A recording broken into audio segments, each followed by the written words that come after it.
What's good, YouTube? This is Crypto Download, giving you the lowdown on everything crypto and blockchain related. If you want to stay up to date with the latest news and developments, well, you know what to do. Hit that subscribe button so you don't miss an episode. Now, we've got a lot to cover this week, so let's jump right in. Now, having a quick look at the markets, and we can see that crypto has been on fire for the last few days. We've had a bit of a pullback over the last 24 hours, but generally speaking, on the week, Bitcoin is up 5.4%. Ethereum is absolutely killing it, up 18.2%. Cardano is almost up 8%. Doge is up 14%.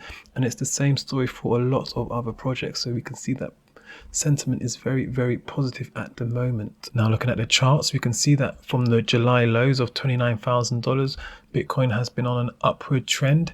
Had a bit of a wobble at the start of August, falling from 42 and a bit thousand down to $37.6 thousand.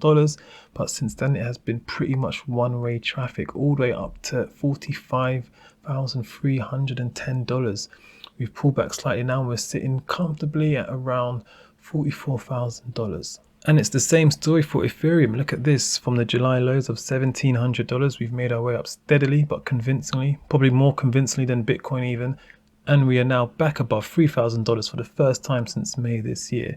This is very, very bullish. Investors are clearly excited about Ethereum, which is unsurprisingly since we've had a major update recently implemented, which we'll touch on now.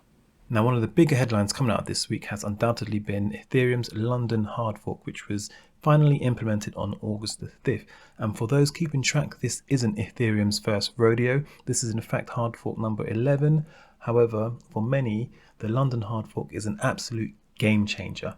Now, the hard fork itself consists of 5 Ethereum improvement proposals called EIPs for short, but the one grabbing everyone's attention is of course EIP-1559, and this essentially changes the fee mechanism on the blockchain. Now, every time you want to submit a transaction to the blockchain, rather than holding a blind auction every block to determine the gas price, Ethereum's protocol will algorithmically decide the transaction fee based upon overall demand on the network. Having the protocol decide a uniform gas price should prevent major spikes in prices, which is good, although that doesn't necessarily mean it will be cheaper for users. This proposal also makes adjustments to the way miners are compensated. Miners can still lend their computing power to the network in the hope of earning newly minted ETH. However, the ETH fees that would normally go to the miner will now be burned, removing that portion entirely from circulation. Miners can of course still receive tips from users to prioritize their transaction. Now, if you're an ETH holder, this can be quite bullish, as you could think that this would create a deflationary pressure on Ethereum, as supply can often lead to an increase in price. One Twitter user pointed out that one particular block actually burned more ETH than was issued for that block. So as we can see here, the reward for this particular block was 2 ETH. However, the fees burned were 2.078. So this is very, very interesting, and just highlights that in certain conditions, in certain situations, the blockchain can behave in a deflationary manner.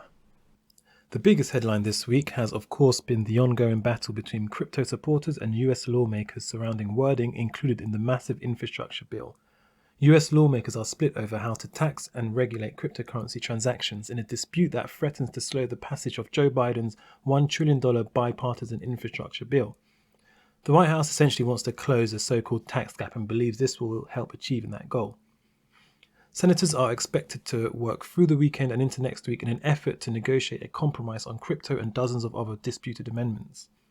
Critics say the language concerning crypto was too broad and would place undue reporting requirements on other participants in the industry, such as miners, those selling hardware or software.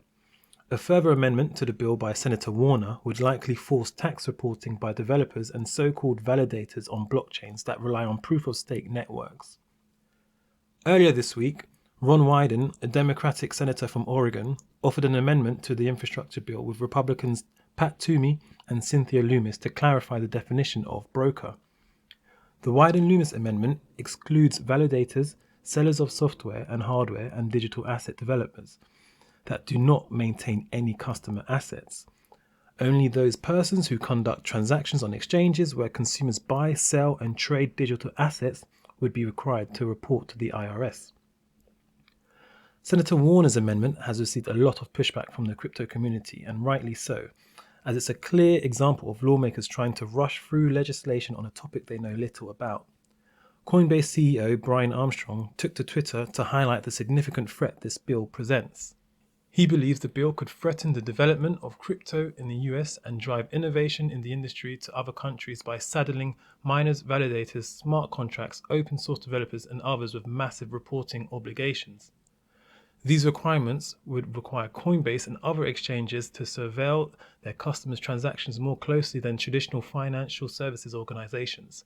Armstrong wrote and urged readers to ask their representatives to remove the surveillance language. And this was also echoed by Elon Musk, who wrote on Twitter, "Agreed, this is not the time to pick technology winners or losers in cryptocurrency technology. There is no crisis that compels hasty legislation." While we still have a great deal of work to do, I think these recent events are a pivotal moment in crypto's history.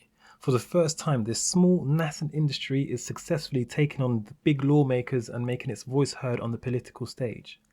The crypto community can be a political force to be reckoned with, and it is time to start organizing and mobilizing in order to defend crypto's interest, just as other industries such as big pharma, big food, and of course traditional finance do on a regular basis.